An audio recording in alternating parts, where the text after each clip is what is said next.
All right, so in our fourth session of week 8, we will talk about so-called hormone yaki, which is rather unique food in many regards, and I titled it as a sad and humble story of Zainichi culinary life, because it is a sad story, but it's also,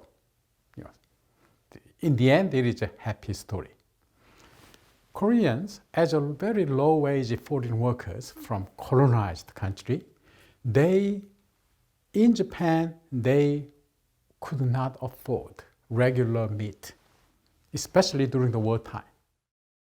So in 1930s, 40s, Koreans, even though they love meat, they were not able to buy ordinary meat. The only meat they could afford was the parts that Japanese do not eat. Now that is the intestines and weird parts like nose of animals and ears of animals and so on. So now, in general, in Europe, they are called offal. Offal is an intestine, and many continental European countries, people use offal as a food ingredients.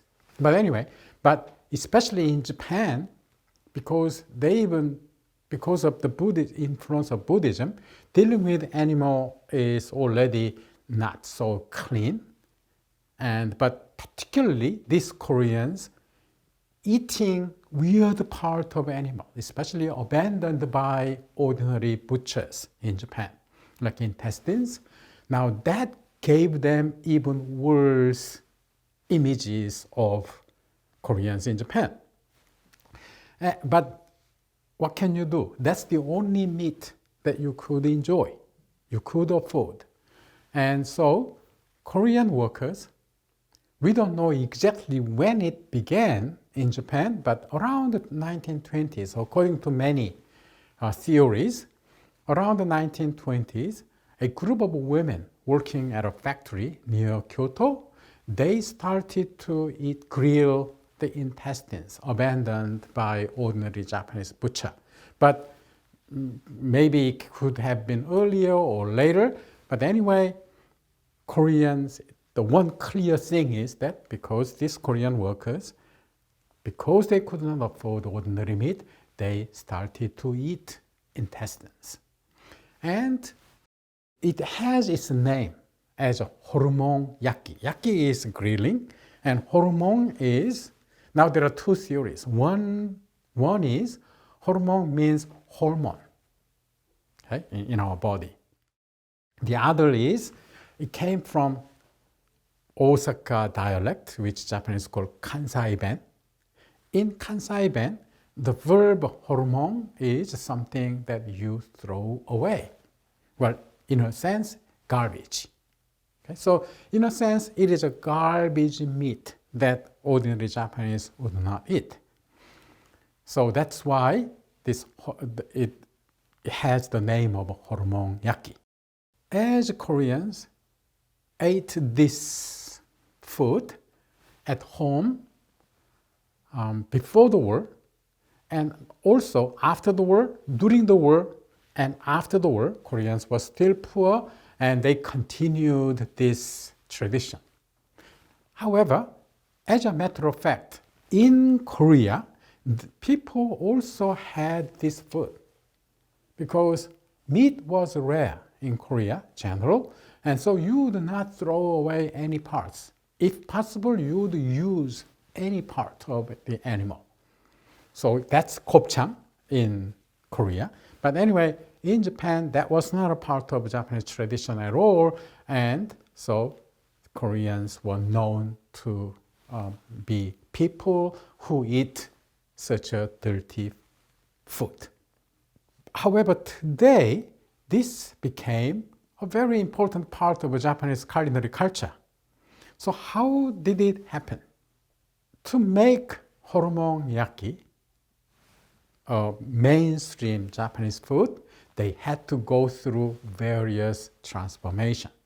And one of them was the evolution of hormone yaki. This kind of way of putting the name tag to your meat or fish you see at high upmarket sashimi restaurant. In sashimi restaurant, the chef would indicate what is that. Okay, so here in this hormone meat, which are parts of intestines and livers and all kinds of nose and ears I saw, and they would put the name. And then they serve you and you grill it on your grilling table. So now that was the one thing that hormone had to go through to be more acceptable food. So it looked like a luxury sashimi restaurant in a sense. And not to mention the smokeless grills that I introduced you already.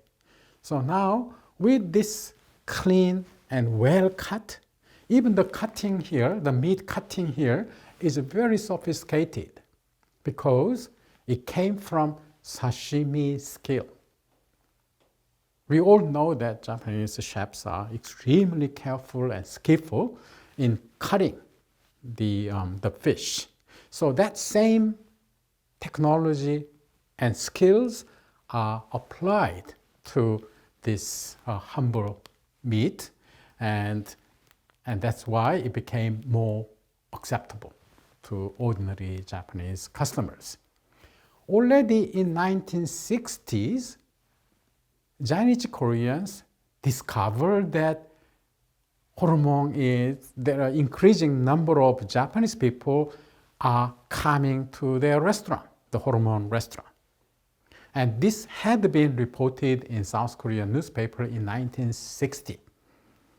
I don't have that image here. I didn't include it, but in 1960, one popular South Korean newspaper reports that in Japan, in Zainichi community, this hormone restaurant was gaining popularity among ordinary Japanese. 1970s, it became more widely spread out, and by then, people knew about hormonyaki, and very soon, later, the last 2 decades, especially young Japanese ladies also started to consume this food. And now, behind this was successful marketing. Interestingly, because the name of this food is hormone, I told you that in Osaka dialect, it means throwing away. But another meaning, hormone, is the hormone in our body. And the hormone would give you stamina. So that's how they marketed it. So in this image, you see that this is one of the few chain restaurants that specialize on hormone yaki. And the name of this chain restaurant is Jonetsu, which means what? 정열 in Korean, or passion.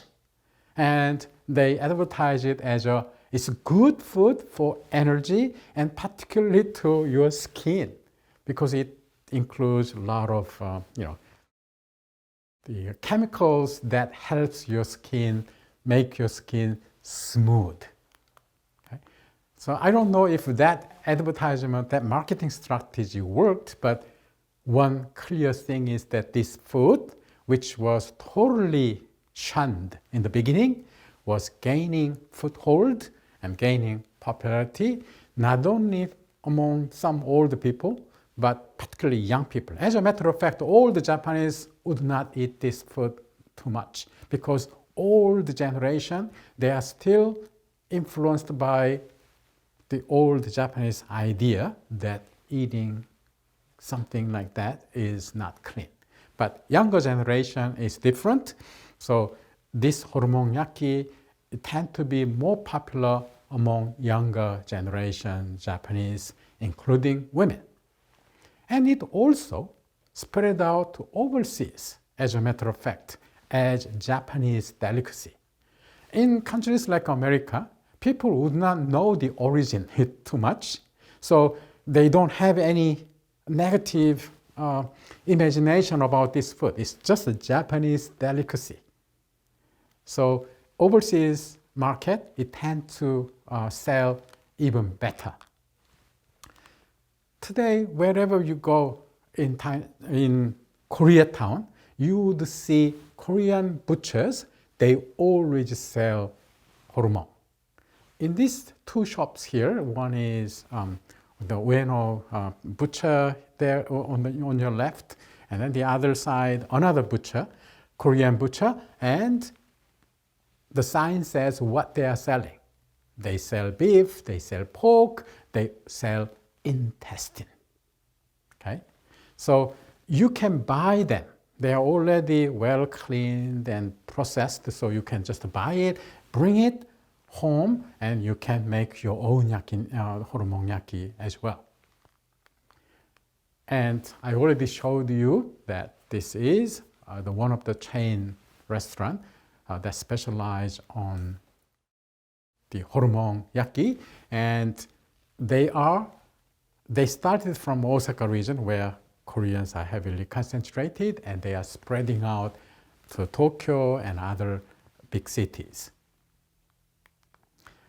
And I showed you this already, that the sashimi skill and traditional Japanese culinary technologies are applied in preparing and presenting this amazing food. As I said, this food went overseas as a Japanese delicacy, and this particular restaurant in New York, they concentrate, they focus on hormone yaki. It was very popular until the owner, who is a third generation, the Zainichi Korean from Osaka, he suddenly passed away a few years ago, and actually this was reported in the many newspapers in New York City because it was a big news for them that the owner of this, the young Zainichi Korean man, passed away, and this restaurant might close because it was frequented by a lot of gourmet people in the city of New York. In our next session, we will talk about how Hallyu has an impact in Korean food in Japan, especially among younger generation Japanese customers.